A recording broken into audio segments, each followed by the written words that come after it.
யோசுவா 7ஆம் அதிகாரம் 4வது வசனம். அப்படியே ஜனங்கள் ஏறக்குறைய 3000 பேர் அவ்விடத்திற்கு போனார்கள். ஆனாலும் அவர்கள் ஆயின் மனுஷருக்கு முன்பாக முறிந்தோடினார்கள். ஆண்டவராகிய இயேசு கிறிஸ்துவின் நாமம் மகிமைப்படுவதாக. யோசுவாவை கர்த்தர் பெரிய ஒரு அழைப்புல ஆண்டவர் அழைத்தார். அவனுக்கு கொடுக்கப்பட்ட வாக்குத்தத்தம் என்ன? கலங்காதே, திகையாதே, உயிரோடு இருக்கும் நாளெல்லாம் நான் உன்னோடு கூட என்ன பண்ணுவேன்? இருப்பேன். நீ உயிரோடு இருக்கிற நாளெல்லாம் ஒருவனும் உனக்கு எதிர்த்து நிற்பது இல்லை. அவ்வளவு பெரிய வாக்குத்தத்தம். நான் மோசையோடு இருந்தது போல நான் உன்னோடு கூட இருப்பேன். அப்புறம் நான் உன்னை விட்டு விலகுவதும் இல்லை, உன்னை என்றும் கைவிடுவதும் இல்லை. அவ்வளவு பெரிய வாக்குத்தத்தத்தை ஆண்டவர் என்ன பண்ணிட்டாரு? யோசுவாவுக்கு கொடுத்தார். ஆனால் நான் வாசித்த வசனம் இங்க என்ன காண்பிக்குதுன்னா, அவ்வளவு பெரிய வாக்குத்தத்தத்தை பெற்று வெற்றி அடையக்கூடிய வாக்குத்தத்தம். ஒருவனும் உனக்கு முன்னாடி என்ன பண்ண முடியாது? எதிர்த்து நிற்க முடியாது. நீ எல்லாரையும் ஜெயிப்ப, நீங்க எல்லாரையும் நீ வெற்றி எடுப்ப, நீ எல்லாரையும் மேற்கொள்வ.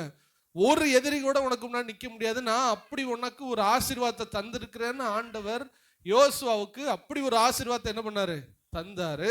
ஆனால் நான் வாசித்த வசனத்திலே பார்த்தது என்ன? 3000 பேர், ஏறக்குறைய 3000 பேர் அவ்விடத்திற்கு போனார்கள். ஆனாலும் அவர்கள் ஆயின் மனுஷருக்கு முன்பாக முறிந்தோடினார்கள். அல்லேலூயா. கர்த்தர் வாக்குத்தத்தம், ஒரு எதிரியும் உனக்கு முன்னாடி என்ன பண்ண முடியாது? நிற்க முடியாது. ஆனா இங்க யோசுவா தோத்து போயிட்டார். நீ ஏன் தோத்து போனார்? அதை தான் நம்ம பார்க்க போகிறோம். ஏன் ஜெயம் கொடுக்கக்கூடிய, ஜெயம் எடுக்கக்கூடிய அந்த யோசுவாவுக்கு ஏன் தோல்வி முகம், ஏன் தோல்வி அடைந்தான்? நல்லா தெரிஞ்சுக்கணும். நம்முடைய வாழ்க்கையில என்றைக்கும் வெற்றி நிரந்தரம் அல்ல, தோல்வியும் நமக்கு நிரந்தரம் அல்ல. வெற்றியும் தோல்வியும் ரெண்டும் கலந்தது தான் நம்முடைய வாழ்க்கை. ஜெயித்து கொண்டே இருப்போம் என்று நம்ம நினைக்க கூடாது. சில வேளையில நம்ம என்ன பண்ணுவோம்? தோற்று போகும். ஏன் தோற்று போறோம்? ஒருத்தர் வந்துட்டு ஒரு மிஸ்டேக் பண்றான்னா அதுதான் ஃபெயிலியர் தான் என்னது? சக்சஸுக்கு படிக்கட்டு என்று சொல்லுகிறார். தோல்விதான் வெற்றிக்கு படிக்கட்டு. சில வேளைகளில் வாழ்க்கையில தோல்வி வரும். வெற்றியை எப்பொழுதும் எதிர்பார்க்காதீங்க, சோர்ந்து போயிருவீங்க. சில வேளை என்ன பண்ணும்? தோல்வி வரதான் செய்யும். வரும்போது ஆண்டவர் அதை என்ன சொல்றாரு? அந்த தோல்வியில என்ன கத்துக்கிட்டோங்கிறது நமக்கு ரொம்ப ரொம்ப முக்கியம். ரெண்டாவது, இந்த தோல்வி என்னை தேவனிடத்துல நெருங்க செய்கிறது. ரெண்டு விஷயம் நடக்குது. ஒண்ணு, நான் வந்துட்டு தோத்து போறதுனால உன்னை கத்துக்கிறேன். ரெண்டாவது, தோத்து போயிட்டேனேன்னு சொல்லிட்டு யார்கிட்ட இப்ப நெருங்குறேன்? தேவன்கிட்ட நெருங்குறேன். இந்த ரெண்டு விஷயம் நடக்கிறதுனால நீங்கள் தோல்வி வரும்போது தைரியமாய் நீங்கள் எதிர்கொள்ள வேண்டும். அல்லேலூயா. தோல்விக்கு பயந்தோமானால் வாழ்க்கையில நம்ம ஜெயத்தை எடுக்கவே முடியாது. நான் தோற்றுருவேன், நான் இப்படி ஆயிருவேன், அப்படி ஆயிருவேன் பயப்படக்கூடாது. எனக்கு மானம் போயிருமே, எனக்கு அவமானம் ஆயிருமே. மானம் போது தனியா அது பாட்டுக்கு போய்கிட்டு இருக்கட்டும். நம்ம ஷார்ப்பாகிக்கிட்டு இருப்போம், நம்ம உருவாக்கப்பட்டு கொண்டு இருப்போம். அல்லேலூயா. நம்மளை ஜெயிக்கும் போது நம்ம சந்தோஷப்பட்டோம், தோக்கும் போதும் அந்த ஆண்டவரோட நம்ம இருக்கணும். நம்ம உருவாக்கப்பட்டு கொண்டு இருக்கிறோம். ஒரு பைக்ல ஒரு ஒரு ஒரு தம்பி எழுதி வச்சிருந்தான். என்ன போடப்பட்டிருக்கிறதுனா, கடலின் சீற்றத்துல இருக்கிற ஒருவன் தான் நல்ல திறமை உள்ளவனாக என்ன பண்ண முடியுமா? மாற முடியும். அதாவது நம்ம பாஷையில சொன்னா, நல்ல கடல் புயல்ல ஒருத்தவன் கடலுக்கு போயிட்டா அவன் கடலுக்கு போறதுல என்ன பண்ணிடுவான்? தேறிடுவான். உண்மைதானே நான் சொல்றது? சரியா? அப்ப பிரச்சனைகள் ஒரு மனுஷனை எப்படி உருவாக்குது? பெரிய ஆளா உருவாக்குது. அதனால மற்றவங்க நல்லா இருந்தா பாராட்டுவாங்க, வீழ்ச்சி அடைஞ்சிட்டா நம்மளை ஏதாவது சொல்லுவாங்க, அவங்க சொல்லிட்டு போகட்டும். ஆனால் நாம் தோல்வியிலே ஒன்றை கற்றுக்கொண்டோம் என்பதை நீங்க மறக்கவே கூடாது. நான் தோற்றதுனால நான் உன்னை கத்துக்கிட்டேன், நான் தோற்றதுனால நான் ஆண்டவரை நான் நெருங்கி இருக்கேன்னா எனக்கு அந்த சின்ன தோல்வி எனக்கு லாபம் தான். அல்லேலூயா. இங்க யோசுவா பெரிய பெரிய வெற்றிகளை அடைந்தவன் தோற்று போய் விட்டான். ஏன் தோற்று போனான்? அவன் ஒன்றை கற்றுக்கொண்டான். அல்லேலூயா. நம்முடைய வாழ்க்கையிலையும் அப்படித்தான். அப்போ ஒருவனும் உனக்கு முன்னாடி எதிர்த்து நிற்க மாட்டான். நான் உன்னையோட இருப்பேன், நீ வெற்றி சிறப்ப, நான் உன் கூட தான் இருப்பேன், நான் உன்னை விட்டு விலகவே மாட்டேன்னு சொல்லிட்டாரு. அவன் தோத்து போயிட்டான். தோத்து போனதுடைய ரெண்டு காரணம், மேஜரா நிறைய எடுக்கலாம் இல்ல, ரெண்டு காரணம், மேஜரான ரெண்டு காரணம். ஆயி பட்டணம் என்கிற பட்டணம் ஒரு சின்ன பட்டணம், அதுல தோல்வி அடைஞ்சதுக்குரிய ரெண்டு காரணத்தை நாம் பார்த்து நாம் நிறைவு செய்ய போகிறோம். ஃபர்ஸ்ட் பாத்தீங்கன்னா, ஆயி பட்டணத்துக்கு முன்பாக எரிகோ என்கிற ஒரு பெரிய பட்டணம் இருக்கிறது. எரிகோ கோட்டை, யாரும் உள்ளேயும் போக முடியாது, வெளியும் வர முடியாதபடிக்கு பெரிய கோட்டைச்சுவர் இருக்கும். ஒரு 6-7 பஸ் போகும். மதுரை நம்ம போகும்போது மதுரையில ஹைவே இருக்குது பார்த்தீங்களா? ரெண்டு பக்கமும் பிரிச்சு அந்த ஹைவே சரியான ஸ்பீட்ல வண்டி போயிடும் போது எவ்வளவு ரோடு அகலம் இருக்கோ அந்த ரோடு அகலத்தை விட 200 மடங்கு அது. அவ்வளவு பெரிய கோட்டைச்சுவர் உள்ள, அவ்வளவு குடிமக்கள், எதிர்க்க முடியாத பயங்கரமான ஒரு ஊர், ஒரு பட்டணம் அது. அந்த பட்டணத்துல கோட்டையில கூட வீடு கட்டி அங்க தங்கி இருப்பான்னா அவ்வளவு எவ்வளவு பெரிய கோட்டையா இருக்குன்னு பாத்துக்கிறங்க. இந்த கோட்டையை தூள் தூளாக ஆண்டவர் மாற்றி விட்டார். அல்லேலூயா. இவ்வளவு பெரிய வெற்றி அடைஞ்சவன் ஒரு சின்ன ஊர்ல அவன் தோல்வி அடைஞ்சிட்டான். எப்படி அடைஞ்சான் அப்படின்னா, ஃபர்ஸ்ட் இந்த எரிகோவை பிடிக்கிறதுக்கு முன்னாடி யோசுவாவுக்கு ரொம்ப பதட்டம். எரிகோ கோட்டைக்கு முன்னாடி முந்தின ராத்திரியில போய் நிக்கிறான். என்ன செய்யறது ஏது செய்யறதுன்னு தெரியல. சூழ்நிலை எதிர்த்து நிக்குது. கோட்டையை பார்த்தா நம்ம வாழ்க்கையில இனி இதை தாண்டவே முடியாதுங்கிற இடத்துல அவன் நிற்கும் போது, அந்த நடு ராத்திரியில நடுநிசையிலே ஒரு உயர்ந்த ஒரு ஆள் வெள்ளை ட்ரெஸ் போட்டு தூதனுடைய சாயல்ல இருக்குது, ஹைட் அண்ட் வெயிட்டா பெரிய பட்டயத்தோடு ஒருவர் நின்று கொண்டு இருக்கிறார். யோசுவாவுக்கு பயந்துருச்சு. அந்த நாட்கள்ல தூதர்கள் மனுஷர்களை போல இறங்கி வந்து நிற்பாங்க. அவங்களுக்கே சந்தேகம் வந்துடும், நீர் தூதனா நீர் மனுஷனான்மே அவங்களுக்கு என்ன ஆயிரும் சந்தேகம். இந்த நாட்களில் தூதர்கள் வர்றது கிடையாது. ஏன் தெரியல, நம்மளை பார்த்துட்டு ஓடிடுறாங்க போல, இவங்கள்ட்ட வந்துகிட்டு நம்ம படுற பாடு எப்படிறா அப்படின்னு. அந்த நாட்களில் கொஞ்சம் தூய்மையா இருந்திருக்காங்க, அதனால வந்திருக்காரு. போக்குவரத்துமா இருந்திருக்காங்க. பேதுரு காலத்துல கூட போக்குவரத்துமா இருந்திருக்காங்க. சும்மா தூதன் வந்து ஏதாவது பேசிட்டு போயிருக்கான், வந்து சாப்பிட்டு போயிருக்கான். இப்போ நம்ம ஒரு தூதரையும் நம்ம என்ன பண்ணல, பார்த்த மாதிரி கிடையாது. அப்ப முன்னாடி வந்து நிற்கிறேன், கன்ஃபியூஸ் ஆயிடுச்சு. நீர் யார்? நீர் எரிகோவுக்கு சப்போர்ட்டா நிற்கிறீரா இல்லை எங்களுடையவரா? நீர் யாரு எனக்கு சொல்லும் போது தான் சொல்றாரு, நான் ஜீவனுள்ள தேவனுடைய சேனையின் அதிபதியாக நான் உனக்கு முன்பாக வந்து நிற்கிறேன். இவரை பார்த்த உடனே இவனுக்குள்ள ஒரு பலன் கிடைச்சிச்சு. ஹல்லேலூயா. எரிகோ கோட்டை பெருசா நிக்குது. எரிகோவுக்கு முன்னாடி இவரை பார்த்துட்டான் பாருங்களேன், ஒரு பெரிய பலன் கிடைச்சிச்சு. அதோட முகங்குப்புற விழுந்தான். ஐயா நான் என்ன செய்யணும் சொல்லுங்கன்னு சொன்ன உடனே சில இன்ஸ்ட்ரக்ஷன் கொடுக்குறாரு.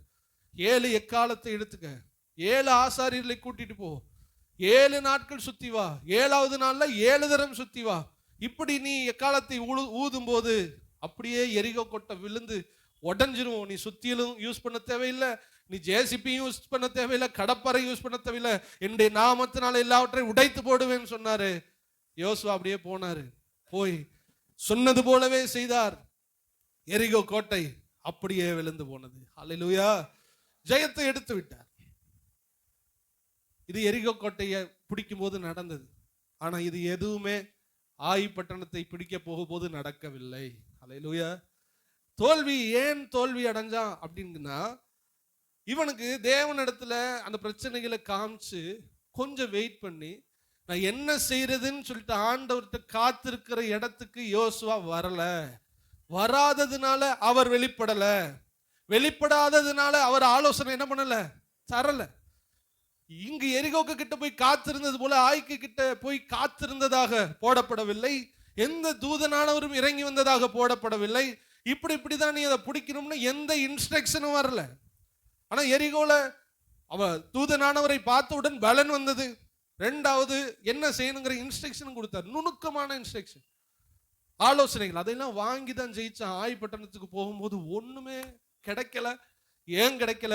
காத்திருக்கல.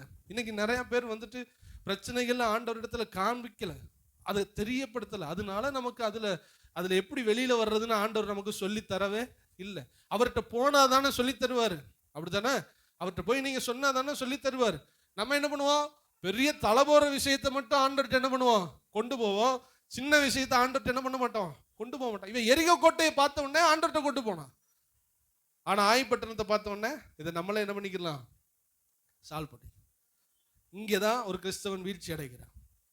பெரிய பிரச்சனை அப்படின்னு சொன்ன போறோம்ல, உங்க குடும்பத்துல சின்ன சின்ன காரியத்துக்கு நீங்க ஆண்டவர் சமூகத்துல போய் நிற்கும் பொழுதுதான் நீங்களும் நானும் ஜெயத்தை எடுத்துக்கொள்ள முடியும். ஹல்லேலூயா.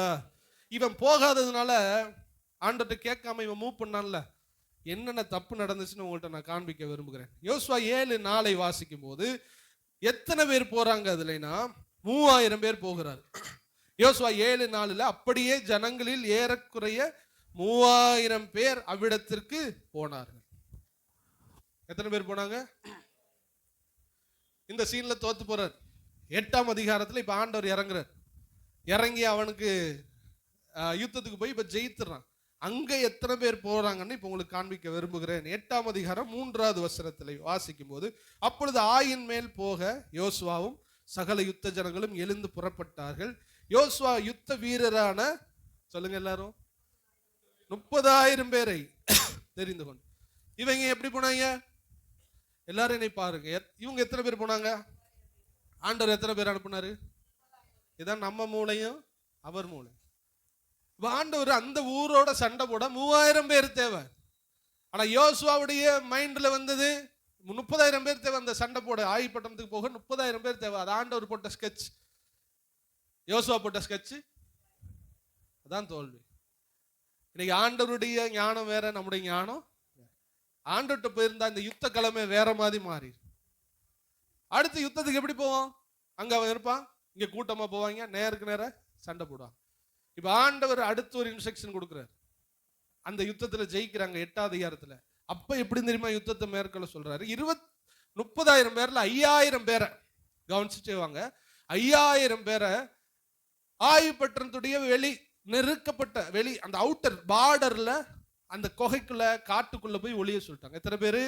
5,000 பேர் ஒளிஞ்சாச்சு. இப்ப யோசுவாட்ட ஆண்டவர் பேசிக்கிறார். என்ன பேசுறா? 5,000 பேர் ஒளிச்சு வச்சுக்க, பதுங்கி இருக்கணும், ஊர் பார்டர்லயே பதுங்கி இருக்கணும். 25,000 பேர் நம்ம என்ன பண்றோம்? யுத்தத்துக்கு நேரடியா மோதப்போம். இப்ப மோத வர்றாங்க. ஆயுப்பட்டணத்துல உள்ள அவ்வளவு பேர், என் கணிப்பின்படி 25,000 பேர் வர்றான்னா, இவன் அவ்வளவு பேரும் போனா அவன் 25,000 பேர் தான் என்ன பண்றான், இருக்கான். எல்லா பயிலும் கிளம்பிட்டான், ஒரு சின்ன பையன் கூட அங்க கிடையாது. எல்லாரும் கிளம்பி யோசுவாவை யுத்தத்துக்கு போறாங்க. யோசுவாட்ட இவன் இங்க வர்றான், நீ பாத்துக்கிறங்க. ஆயுப்பட்டணம் இங்க 5,000 பேர் ஒளிஞ்சிருக்கான், இங்க 25,000 பேர் வர்றான். ஊரே பட்டி கட்டிக்கிட்டு சண்டைக்கு போயிடுச்சு. ஊரை விட்டு நகண்டு வர, இங்க இருந்து இந்த 5,000 பேர் ஊருக்குள்ள போய் ஊரை சுட்டரிச்சிட்டான், ஊரையே எரிச்சிட்டான். எரிச்ச உடனே போய்கிட்டு இருந்தேன், என்னடா ஊர் எரியுது, பட்டணம்லாம் எரியுது, திரும்பி பார்த்தான் பாருங்க, அங்க ஒரு கும்பல் எரிச்சுக்கிட்டு இருக்கான். என்ன செய்யறது தெரியாம இவன் ரிப்பீட் அடிச்சான். அவன் ஓடுனவன் திரும்பிட்டான், எரிச்சவனும் திரும்பிட்டான். நடுவுல ஆயுப்பட்டணத்தார் மாட்டிக்கிட்டான். எத்தனை பேர் புரிஞ்சிச்சு? இந்த பக்கம் 5,000 பேர், இந்த பக்கம் 25,000 பேர். நடுவுல யார் மாட்டிக்கிட்டா? போட்டு தள்ளுறாவன அப்படின்னு சொல்லிட்டார். ஒரு ஆள் விடாம கொண்டு போட்டார். இது எதுவுமே யோசுவாவுக்கு பிளான்லயே இல்லை. எப்ப? 7ஆம் அதிகாரத்துல உள்ள யுத்தத்துக்கு போகும்போது இவ்வளவு திட்டத்தை ஆண்டவர் வச்சுதான் ஆயுப்பட்டணம் என்கிற பட்டணத்தில் ஒரு ஜெயத்தை தந்தார்.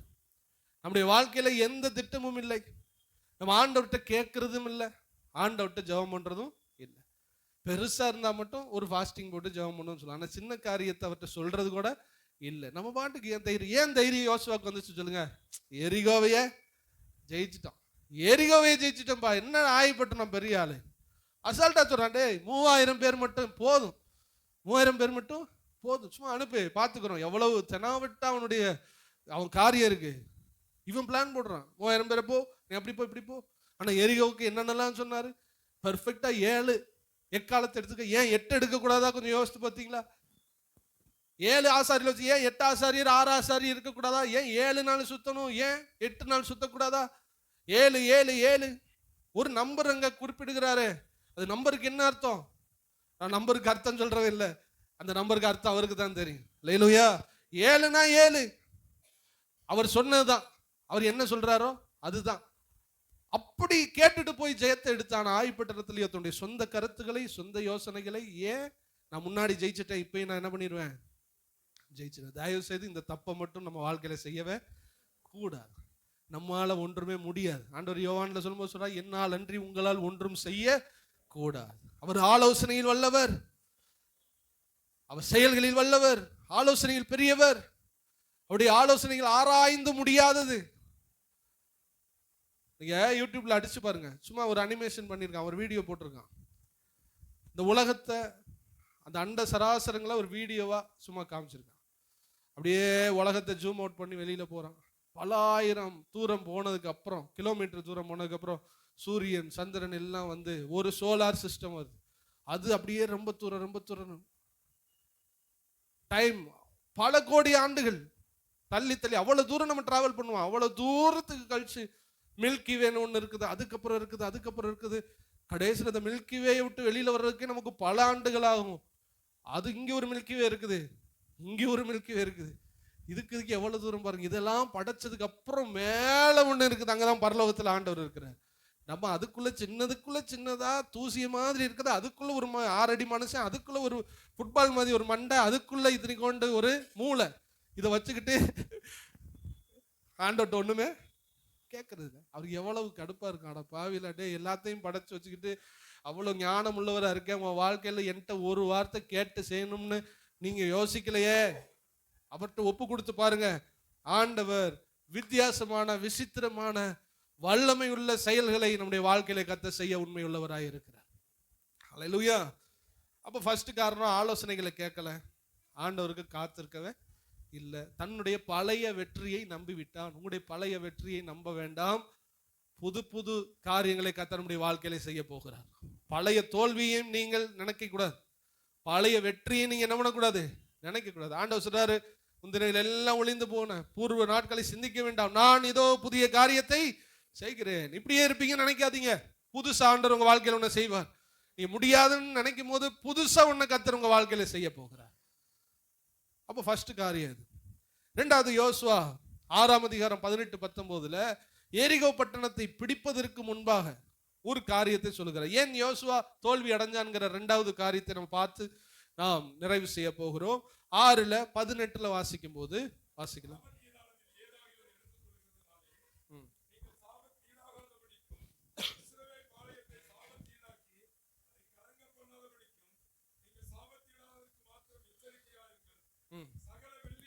எரிகோ கோட்டைய இப்படி இப்படி பிடிக்கணும், இத்தனை பேரை கொண்டு போகணும், இந்த டயத்துல பிடிக்கணும், இப்படி எக்கால ஊதும் போது விழும் அப்படின்லாம் நிறைய அறிவுரைகளை சொன்னார், மெத்தட சொன்னார். உள்ள போய் பிடிக்கும் போது இன்னொரு காரியத்தை சொன்னார். என்ன சொன்னார்? நீ உள்ள போகும்போது உள்ள வெள்ளி பொன் பாத்திரம் அநேக உலோகம் பொருட்கள், ஒரு நாட்டை பிடிக்கும் போது உள்ள எல்லா பொருட்களையும் என்ன பண்ணுவாங்க, விட்டுட்டு ஓடிடுவாங்க. அவங்க செத்துட்டாங்கன்னா எல்லாமே அப்படியே தான் இருக்கும். இதை யாரும் என்ன பண்ணிடாத, எடுத்துட்டு உன் வீட்டுக்கு கொண்டு போயிடாத. இது எல்லாம் யாருடையது? கர்த்தருடைய பொக்கிஷத்துல சேரணும். ஒரு சின்ன குண்டுமணி கூட, சின்ன நகை கூட, சின்ன கம்மல் கூட, இது எல்லாம் எங்க வந்துடணும்?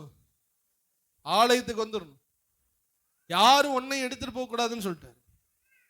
இதெல்லாம் கேட்டதுக்கு அப்புறம் யுத்தம் நடந்துகிட்டு இருக்கும் போது, யுத்தத்துல என்ன சும்மாவா அங்கங்க அடிச்சு ஆளாலும் கொண்டுகிட்டு இருப்பாங்க, அவன் போட்டுட்டு ஓடுவான். இப்படிலாம் ஓடும் போது ஒரு சிலர் நகை பொண்ணு வெள்ளி எதையும் தொடாம அந்த என்ன ஆண்டவர் சொன்னாரோ அதுபடி கேட்டாங்க.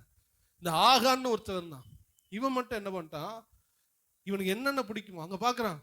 எரிகோல வித்தியாசமான சால்வை, ட்ரெஸ் அப்படியே மினுமினுக்குது, வித்தியாசமா இருக்கா. ஐயோ, நம்ம என்னடா இந்த ட்ரெஸ்ஸை போட்டுக்கிட்டு இருக்கோம், வனாந்தரத்துல வந்துக்கிட்டு ஒரு ட்ரெஸ் நமக்கு நல்லா இல்லைன்னு சொல்லிட்டு நல்லா நெல்லுன்னு சில்க் ட்ரெஸ் மாதிரி ஒன்று இருக்கு, ஒரு சால்வை, அதை தூக்கி என்ன பண்ணிட்டான், எடுத்து நைஸா என்ன பண்ணிட்டாரு, வச்சுக்கிட்டாரு. தங்க பிஸ்கட் மாதிரி, வெள்ளி பிஸ்கட் மாதிரி இருக்குது, பாலம் அப்படின்னா அதான். இதையெல்லாம் எடுத்து கொஞ்சம் கொஞ்சம் சொருவிட்டு நேரம் வந்துட்டார். எல்லாரும் ஜெயிச்சுக்கிட்டு இருக்கான், இங்கிட்டு தனியா ஒண்ணு பண்ணிக்கிட்டு இருக்காங்க. எடுத்துட்டு வந்து கூடாரத்துக்குள்ள உள்ள போனான். குழிய தோண்டி உள்ள இறக்கி புதைச்சிட்டு ஒன்றும் தெரியாத மாதிரி வெளியில என்ன பண்ணிட்டாரு, இருந்துட்டார். எல்லாம் முடிஞ்சிருச்சு. எடுக்கக்கூடாதுன்னு சொன்னதை எடுத்துட்டான். யோசுவாவுக்கும் தெரியாது, சுத்தி உள்ள யாருக்குமே தெரியாது, யுத்தத்துல இருக்கிற ஒருவருக்கும் தெரியாது, இஸ்ரவேலுடைய பாளையத்தில் இருக்கிற லட்சக்கணக்கான மக்களுக்கு தெரியாது. இவன் ஒரு ஆள் எடுத்து வச்சது. இப்ப அடுத்த யுத்தத்துக்கு போகிறாரு. யோசுவா பண்ணது மேஜர் மிஸ்டேக். அதை விட பெரிய மிஸ்டேக், இவன் கேட்கல, ஆலோசனை பெறல, அது ஒரு பக்கம் இருந்தாலும் அடுத்த பக்கம் பார்த்தீங்கன்னா தோல்வி. யோசுவா இப்ப விழுந்து அழுகிறாரு. என்ன நடந்துச்சு ஆண்டவரேன்னு அழுகும்போது ஆண்டவர் சொல்றாரு, ஏன் நீ அழுகிற? சாபத்தீடானதை உன்னுடைய ஜனங்கள் எடுத்து கொண்டது இல்லையோ? நீ அதை உன்னிடத்திலிருந்து எடுத்து போடுற வர உன் எதிரிக்கு முன்னாடி நீ நிக்க முடியாதுன்னு ஆண்டவர் தெளிவாய் சொல்லிவிட்டார். இங்க ஏன் இவனுக்கு தோல்வியினுடைய இரண்டாவது காரணம், தேவன் எடுக்க கூடாது, நீ அதை ஒளித்து வைத்துக் கொள்ளக்கூடாது, எல்லாம் தேவனுடைய சமூகத்துல வரணும் சொன்னதை இவன் எடுத்துக்கொண்டதினால் இவன் தோல்வியினுடைய காரணமாக இது அமைந்து போன. இன்னைக்கு நம்முடைய வாழ்க்கையில நிறைய விஷயத்துல தோத்து போறதுக்கு காரணம் ஆண்டுடைய ஆலோசனை கேட்கறதுல, ரெண்டாவது தேவனுடையதை நாம் எடுத்துக்கொண்டோம். அல்லேலூயா. நீங்க கேட்கலாம், நான் என்னதை தேவனுடையதை எடுத்துக்கிட்டேன். ஃபர்ஸ்ட் உங்களுக்கு சொல்ல விரும்புகிற காரியம், என்னுடைய மகிமையை நான் ஒருவனுக்கும் கொடுக்க மாட்டேன். தேவனுக்குன்னு ஒரு மகிமை இருக்கு. இந்த மகிமையை நாம் எடுத்துக்கொண்டால் நம்முடைய வாழ்க்கையில ஆசீர்வாதம் இருக்கா? மகிமை எடுத்துக்கொள்கிறதுனா என்ன? ஒருத்தர் நல்லா படிச்சிருப்பான், நல்ல வேலைக்கு போயிருப்பான், நல்லா சம்பாதிப்பான். இவங்க யாரை மகிமைப்படுத்தணுமா சொல்லுங்க? தேவனை மகிமைப்படுத்தணும். ஏன்? படிப்பும் ஞானமும் அறிவும் இறைவன் கொடுக்கிறது. ஒரே கிளாஸ்ல தான் 50 பேர் இருக்கான். ஒருத்தன் ஃபர்ஸ்ட் ரேங்க் எடுக்கிறான், ஒருத்தன் லாஸ்ட் ரேங்க் எடுக்கிறான். ஒரே டீச்சர் தான், மாங்கன்னு சொல்லி கொடுக்குறான். இவன் படிக்கவே மாட்டேங்கிறான், அவன் வாசித்து விட்டு போயிடான். சில பேர்லாம் அப்படி வாசித்துட்டு போயிடுவாங்க. எனக்குலாம் எழுத்தை பார்த்தோன்னே எழுத்து அங்கங்கே ஓடும், குதிச்சு விளையாடும், கிருகிருன்னு வந்துடும். சில பேர் வாசிப்பான். ஜான்பால் நானும் ஒரே கிளாஸ். அவர் டாப்பர், நானும் டாப்பர், பின்னாடி குடி. ரிவர்ஸ் சொல்லி பார்த்தீங்கன்னா நான் டாப்பர். எத்தனாவதுரா? 1வது ஓடுவேன். அவன் முன்னாடி 1 ஓடுவான், நான் பின்னாடி குடி 1. 2 1 தானே. கடைசியில் 2 1 சேர்ந்து இப்போ 1 2 ஊழியம் பார்த்துக்கிட்டு இருக்கோம். அப்ப அறிவு யார் கொடுக்கறது? கர்த்தர். படி படி படினா மண்டல இருந்தா தானே வரும். கலெக்டர் மாதிரி சொல்லுவான், நம்ம கலெக்டர் மாதிரி சொல்லுவோம் பிள்ளைய பார்த்துட்டு, படி, படிக்கலைன்னா என்னடா அவன் திருப்பி கேட்டா தாங்கம்மா, எப்ப நீங்க ஏன்பா படிக்கல? அறிவு யார் கொடுக்கிறது? கர்த்தர் கொடுக்கிறது. ஞானம் அவருடையது, திறமை அவருடையது. இது எல்லாம் இருந்தாலும் நல்லா கொஞ்சம் இது அறிவு இருக்கனால, ஞானம் இருக்கனால, ஃபர்ஸ்ட் ரேங்க் எடுக்கிறதுனால ஒன்றும் வேலைக்கு போக முடியாது. நீ அதை நல்லா தெரிஞ்சுக்கணும். ராமநாதபுரத்தில் ஒரு சபையில் ஒரு பிரதர் தாடி இங்கிடிமா அழுதான். அண்ணே, நான் தானே ஸ்கூலில் படிக்கும்போது எங்கள் ஸ்கூலில் ஃபர்ஸ்ட் டிஸ்ட்ரிக்டில் தேடணுமோ சொல்கிறான். 12th நான் தானே மேக்ஸில் இவ்வளோ மார்க் இவ்வளோ மார்க் இவ்வளோ மார்க். எனக்கு கீழே படித்தவங்களாம் நல்ல நல்ல வேலைக்கு போயிட்டான். ஃபர்ஸ்ட் ரேங்க் ஹோல்டர், டாப்பர் சொல்கிறான், நான் ஒரு கவர்மெண்ட் வேலைக்கு தேடுறேன்னு. இத்தனை முறை நான் அட்டம் அடிச்சிருக்கேன், என்னால் பாஸ் ஆகவே முடியல. என் வாழ்க்கையை நான் வெறுத்துட்டேன்னு தாடி வளர்த்து குடிகாரமாக திரியிறான். யாரு? டாப்பர். அவன் படிக்கும்போது என்னெல்லாம் அவனுக்கு கற்றுருந்துருக்கான். ஃபர்ஸ்ட் ரேங்க், டே ஃபர்ஸ்ட் ரேங்கடா, ஃபர்ஸ்ட் ரேங்கடா. என்ன ஃபர்ஸ்ட் ரேங்கு? ஆண்டவர் வாய்க்க செய்யலைன்னா அவன் ஃபர்ஸ்ட் ரேங்காக இருந்தாலும் வேலைக்கு என்ன பண்ண முடியாது, போக முடியாது. உங்களுக்கு படிப்பை மட்டும் எடுத்துக்கிறாதீங்க, உங்கள் தொழிலில் நீங்கள் முன்னேறி இருப்பீங்க. எல்லா போட்டும் போகும்போதும் நீங்கள் கடலுக்கு போகிற போட்டு நல்லா இருக்கும். தயவுசெய்து உங்கள் திறமைன்னு நினச்சிடக்கூடாது. உங்கள் தொழில் நல்லா இருக்குன்னு ரொம்ப நினச்சிடாதீங்க. அதுவும் உலகத்தில் உள்ளவங்க நினச்சிட்டு போகிறாங்க. இந்த கூட்டத்தில் இருக்கிறவங்க, சபைக்கு போகிறவங்க, ஒரு துளி கூட என்னாலங்கிற வார்த்தை வரவே கூடாது. வரும் பொழுது யாருடைய மகிமையை திருடுகிறோம்? தேவனுடைய மகிமையை திருடும் பொழுது ஆண்டருடைய ஆசீர்வாதம் அங்கே இருக்குது. அவர் சொல்றார், அப்படியாப்பா, ஓ நீங்கள் தான் சம்பாதிச்சிங்களா, சரி சரி, நான் கொஞ்சம் விலகிக்கிறேன். நீங்கள் தான் ஃபர்ஸ்ட் ரேங்க் எடுத்தீங்களோ, சரி நீங்கள் தான் வேலைக்கு போனீங்களோ உங்கள் சாமர்த்தியத்தில், கொஞ்சம் நான் என்ன பண்ணிக்கிறேன். அப்படி வரும்போது கம்பெனியவே மூடிட்டு போயிடுவாங்க. அல்லேலூயா. ஆண்டவர் கூட இல்லைன்னா ஒன்றுமே செய்ய முடியாதுங்கிறது நல்லா புரிஞ்சுக்கிறங்க. நீங்கள் மூச்சு விடுறது கூட, ஒரு முஸ்லீம் சகோதரரை பார்த்து, முஸ்லீம் சகோதரர் ரசிக்கப்பட்டிருக்காரு. அவர் ரசிக்கப்பட்டாரு. அவங்க ஜமாத்துல எல்லாம் மீட்டிங் வச்சு இந்த கலந்துரையாடல் மாதிரி வச்சு வாக்குவாதம் பண்ணுவாங்க. உன் தெய்வம் பெருசா, ஏன் தெய்வம் பெருசன் பேசும்போது அவங்க எல்லாம் பேசியிருக்காங்க மற்ற ஜமாத்தில் உள்ளவங்க. இவர் எந்திரிச்சாரு, உன்னையும் நான் கேட்பேன், நீ பதில் சொன்னா நான் முஸ்லீமா திரும்ப மாறிடுறேன்.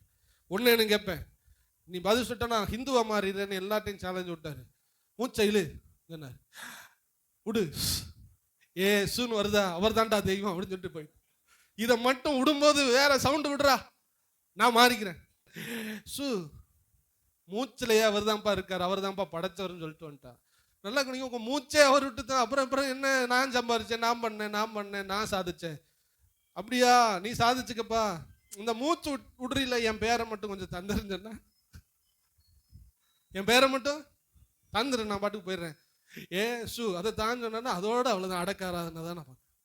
மூச்சே அவர் தான், ஜீவனே அதுதான். அவர் நாசியிலே சுவாசத்திலே அவருடைய அவர் சுவாசத்தை ஊதினார், நாம் ஜீவாத்மாவாக மாறினோம். அப்போ வந்துச்சு இயேசு. அவர் ஒரு பாயிண்ட் ஆஃப் வியூல சொல்றார். இருந்தாலும் அது உண்மைதான். எல்லா இடமும் ஈஸியா சொல்லப்படுகிற கரெக்டான ஒரு நல்ல வேர்டு ஜீசஸ். அவர் பிறந்ததும் உலகத்தின் மையத்தில், எல்லாமே அவர் தான். அல்லேலூயா. அவரால் அன்றி அணுவேதும் அசையாது. இப்போ ஒவ்வொரு விஷயத்திலையும் கர்த்தர் உங்களுக்கு வெற்றி தரணும்னா இன்னைக்கு நீங்க புரிஞ்சுக்கிறீங்க. ஒவ்வொரு வெற்றியிலையும் நீங்க சொல்லணும், ஆண்டவரே இது உங்களால தான், அல்லேலூயா, இது உங்களால தான் நான் ஜெயிச்சேன், உங்களால தான் இன்னைக்கு வெற்றி அடைஞ்சேன், இன்னைக்கு உங்களால தான் நான் இன்னைக்கு இந்த இடத்துக்கு வந்திருக்கேன். போற இடமெல்லாம் தேவனை மகிமைப்படுத்தி கொண்டே இருக்க வேண்டும். இந்த ஜனங்களை எனக்கென்று ஏற்படுத்தினேன், இவர்களின் துதியை சொல்லி வருவாள். என்ன ஹல்லேலூயா சோத்திரம் சொல்றதா?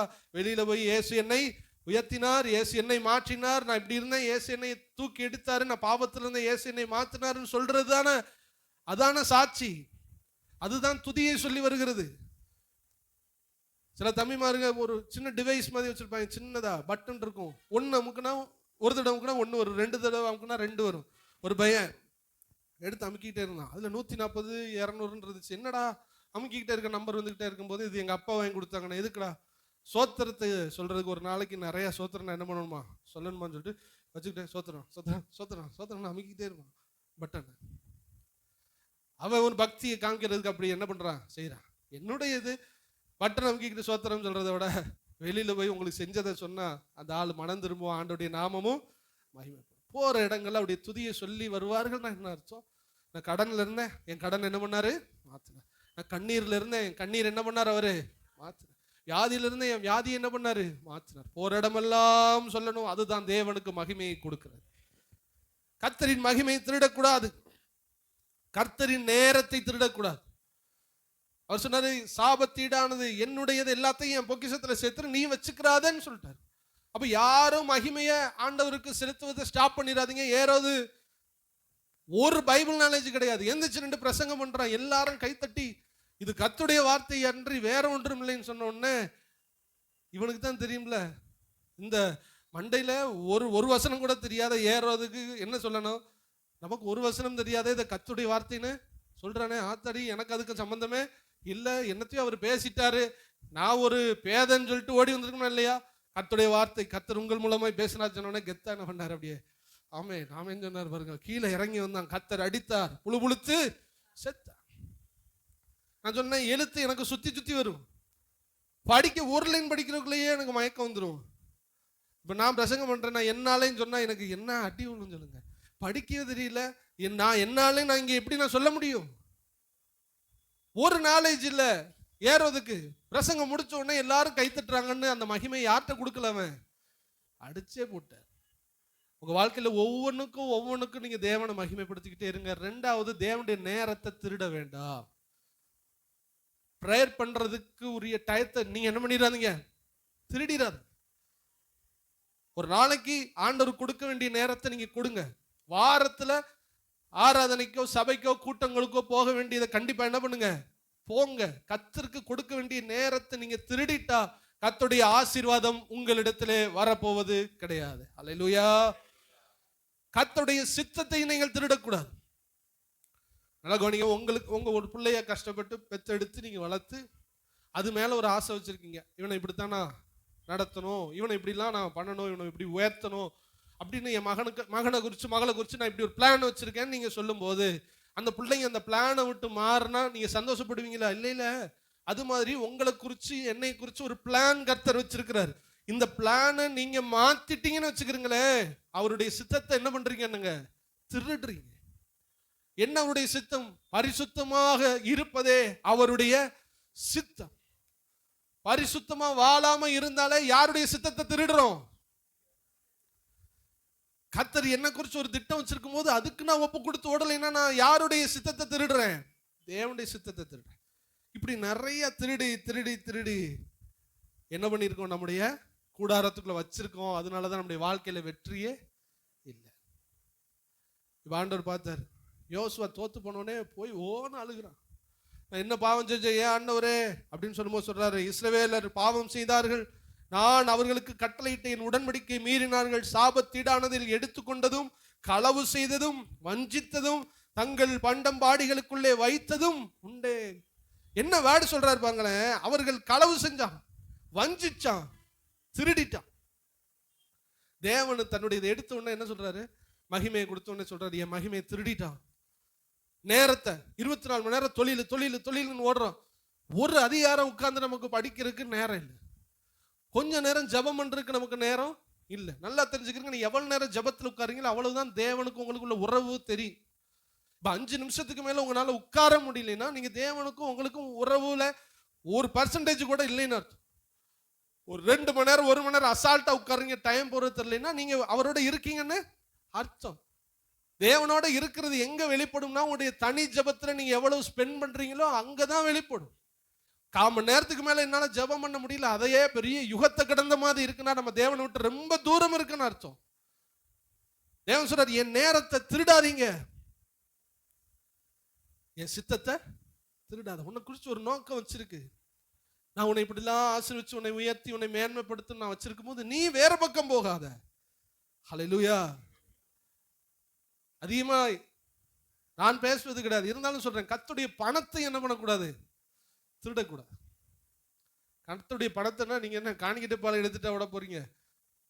கர்த்தருக்கு கொடுக்க வேண்டியதுல நீங்க எங்கேயாவது பிளாக்கா இருக்கீங்கன்னா அதை திருடிடவே திருடிடக்கூடாது.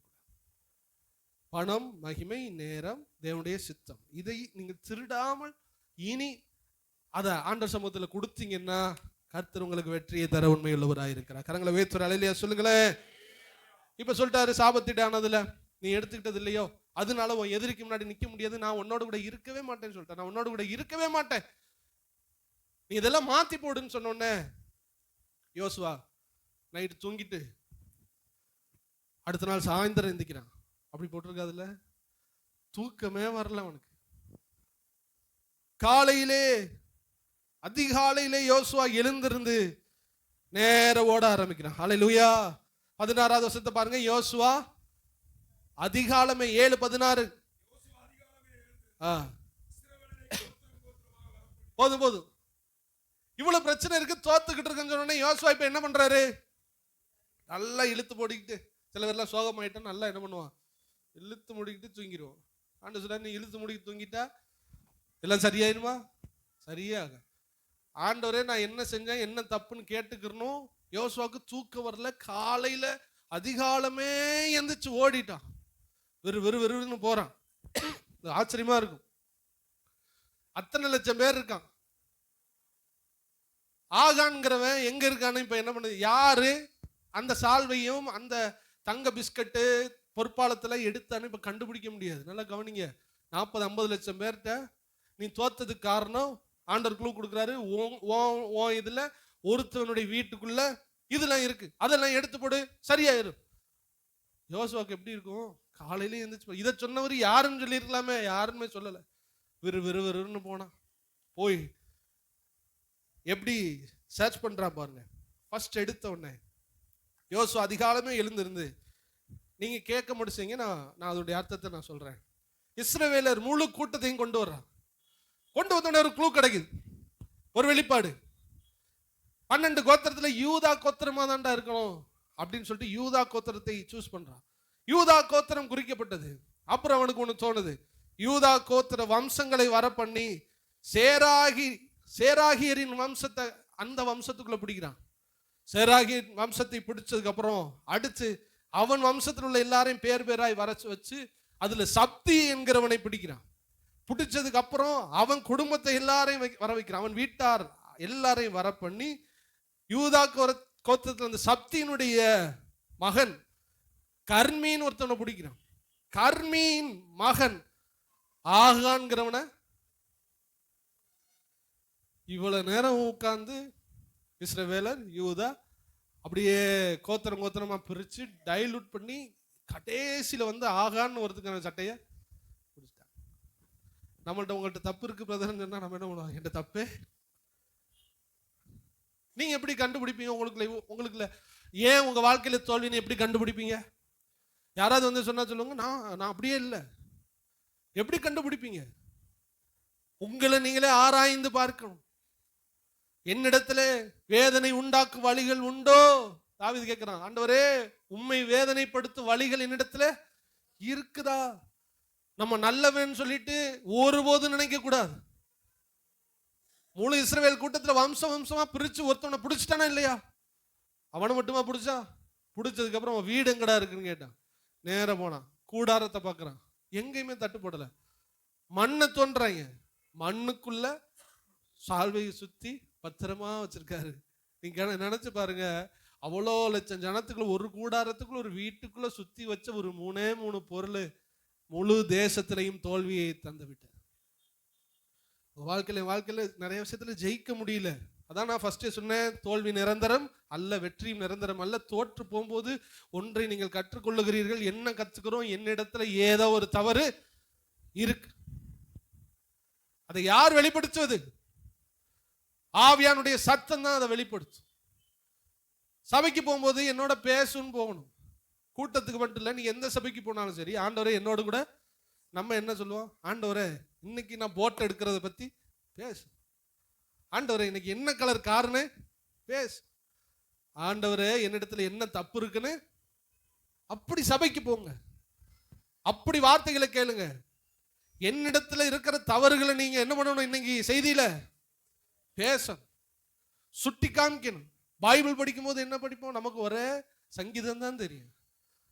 அந்த சங்கீதம் ரொம்ப பாவம். ஓபன் பண்ணி தாவீது படிச்ச பாட்டை திரும்ப திரும்ப பாடி, என்னோட பேச ஆண்டவரே, வாக்கு தத்தங்களை புறக்கிக்கிட்டு போயிடக்கூடாது, பைபிள்ல என்னோட கூட பேசும். உள்ள இருந்து எனக்கு எதை காமிக்க. ஏன்னா பைபிள் சொல்லுது, அது நினைவுகளையும் யோசனைகளையும் என்ன பண்ணுதான்? அது ஊனையும் எல்லாத்தையும் பிரிச்சு எடுத்துருமா. அக்கு வேற ஆணி வேற. நினைவுகளையும் யோசனைகளையும் அது வகையறுத்துரும். கசாப்பு கடையில் வெட்டுறான்ல, கறியை வெட்டி குடலெல்லாம் எடுக்கிற மாதிரி பாட்டா எடுத்து எலும்பை வெட்டி உள்ள ஊனை என்ன பண்ணிருப்பான்? தனியா எடுத்துருவான். அவ்வளவு ஆப்ரேஷன் பண்ற மாதிரி கசாப்பு கடையில் வெட்டுறாங்க. உங்களுக்குள்ள வெட்டி உள்ள இருக்கிற நீங்க இன்னதான் பண்ணீங்கிறத கண்டுபிடிக்கிற பட்டயம், அதுக்கு பேர் தான் இது பட்டயம். இதுதான் உங்களுக்கு காமிக்கும். இப்ப நான் என்ன சொல்றேன், ஆண்டுடைய மகிமையை நீ செலுத்தலைன்னா பாவம்னு ஒரு வசனம் இருக்கு. ஆனா நம்ம என்ன பண்றோம்? இதை பத்திய அறிவில்லைன்னா, எனக்கு அதை பத்தி அறிவில்லாததுனால நான் அதுல தோத்துக்கிட்டு இருப்பேனா இல்லையா? இதை படிக்கிற வரை எனக்கு என்ன ஆகும்? அது தெரியவே தெரியாது. அது மாதிரி பைபிளுக்குள்ள நிறைய விஷயம் உள்ள இருக்குது. ஹல்லேலூயா. இது எல்லாம் பைபிள் படிக்கும் போது, ஆண்டவரே நீங்க எனக்கு சொல்லித்தாங்க, நான் என்ன தப்பு பண்றேங்கிறத எனக்கு என்ன பண்ணுங்க, சொல்லித்தாங்கன்னு சொல்லும் போது, இந்த பைபிள் உங்களுக்கு நினைவுகளையும் யோசனைகளையும் பாட்டா பிரிச்சு காமிக்கும் பாருங்க. அப்பதான் அந்த ஆகான் மாட்டுவான். ஹல்லேலூயா. இல்லைன்னா இஸ்ரவேலர் தேடி பார்த்துட்டு எங்கேயுமே நீங்க சொன்ன மாதிரி இல்லையா ஆண்டவரே அப்படின்னு சொல்லிட்டா யோசுவாவுக்கு தோல்விதான். கூடாரமா பேர்த்து வம்சமா பிரிச்சு உள்ள இருந்து எடுத்தது மாதிரி நீங்க பைபிளை தொடர்ந்து படிக்கும் போது கர்த்தர் உங்களோட கூட பேசுவார். ஹல்லேலூயா. எவ்வளவு விஷயம் இருக்கு தெரியுமா பைபிள்ல? அதையெல்லாம் வெளிப்படுத்த நீங்க மாத்த உங்க வாழ்க்கையில கர்த்தர் ஜெயத்தை தர ஆரம்பிப்பார். யோசுவா பிடிச்சிட்டாவன, என்னப்பா நீ தான் இதை செஞ்சியா? நான் தான் இதை செஞ்சேன். அறிக்கையிட்டான். தன் பாவங்களை மறைக்கிறவன். நீங்க எதுல விழுந்தீங்க, எதுல நீங்க வீழ்ச்சி அடைஞ்சீங்கன்னு பைபிள் படிங்க, சபையில போய் பிரசங்கத்தை கேளுங்க, கர்த்தர் உங்களுக்கு வெளிப்படுத்துவார். அதுல நீங்க மாறலைன்னா நீங்க ஜெயிக்க முடியாது. நான் ஜெயிக்கவே முடியாது. டாக்டர் ஒவ்வொரு நோயா கண்டுபிடிப்பார். கடைசியில சில பேருக்குலாம் பாருங்க, காய்ச்சல் வந்துகிட்டே இருக்கும். காய்ச்சல் வந்துகிட்டே இருந்தோடனே இந்த ஊசி போடுவாங்க, அந்த ஊசி போடுவாங்க. எனக்குலாம் ஒரு 2008 போல 8 அந்த டயத்துல 40 நாள் காய்ச்சல். 40 நாள் உபவாசம் இருந்தாருன்னு சொன்னார்ல, அது மாதிரி 40 நாள் காய்ச்சல். இரவு பகலா காய்ச்சல். 100 102 விட்டு இறங்கல. ஸ்டீவன் டாக்டர் தான் அதிகமா பார்ப்போம். பாக்குறாரு 40வது நாள்லாம் கடைசியா இதுதான் என்னால செய்ய முடியும், உன்னை கலந்து இதுல போட்டு விடுறேன், சரியாகுதான்னு பார்ப்போம். நான் செத்து போயிருவேன்னு எனக்கு முடிவாயிட்டு. 40 நாள் ஆச்சு. அவரால் என்னமே பண்ண முடியல, கண்டுபிடிக்கல. கடைசியில என்னமோ போட்டாரு. அந்த ராத்திரியில அவர் போட்டதுனால சரியாச்சா இல்லை, அன்னைக்கு நான் அழுதேன் உட்காந்து ஆண்டவர்கிட்ட, ஆண்டவரே நான் என்னை முழுசா தர்றேன், ஊழியத்துக்கு நான் ஒப்பு கொடுக்குறேன் அப்படின்லாம் நான் சொன்னதான் தெரியல. கர்த்தர் அந்த ராத்திரியிலே கர்த்தர் எனக்கு ஒரு விடுதலை தந்தார்.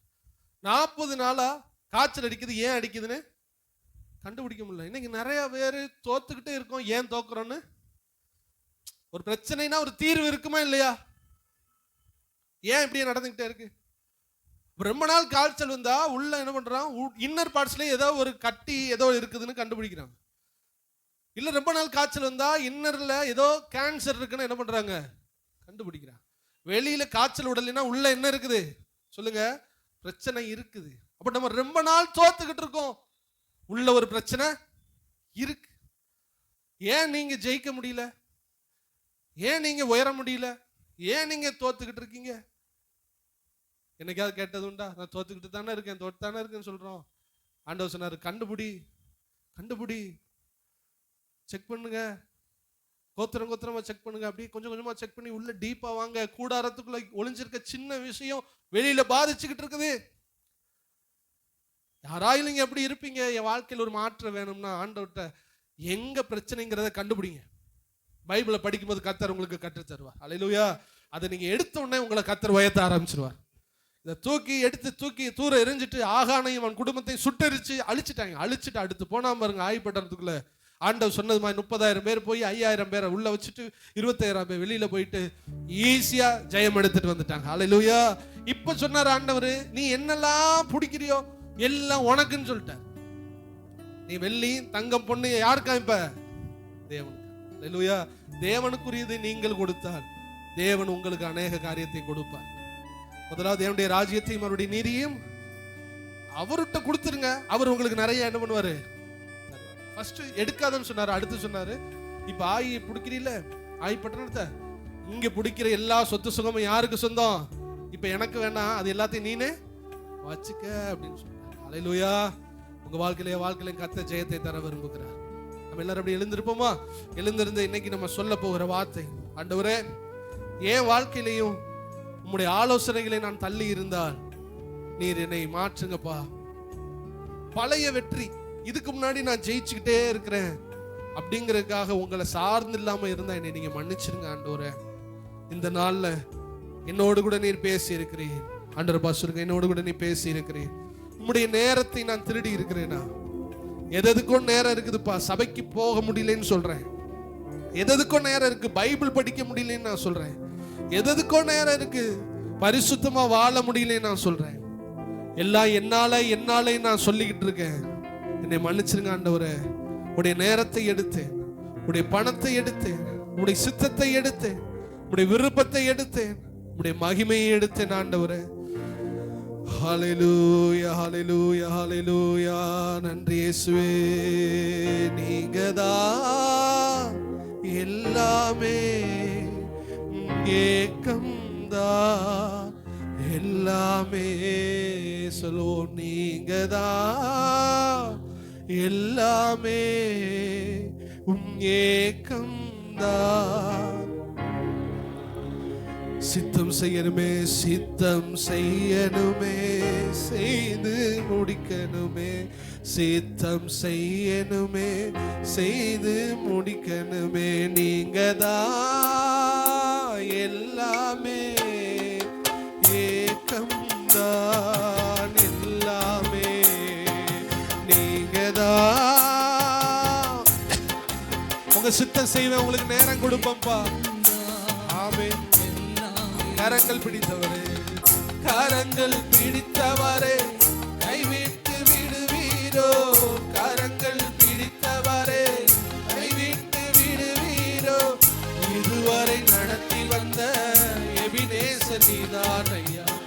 இதுவரை நடத்தி வந்த எபினேசர் நீதான் ஐயா. சித்தம் செய்யணுமே, செய்து முடிக்கணுமே. சித்தம் செய்யணுமே, சொல்லோ. நீங்கதான் எல்லாமே, ஏக்கம்தான் எல்லாமே. நீங்கதான் எல்லாமே, நீரே புகலிடம், நீரே புகலிடம், எனது மறைவிடம்.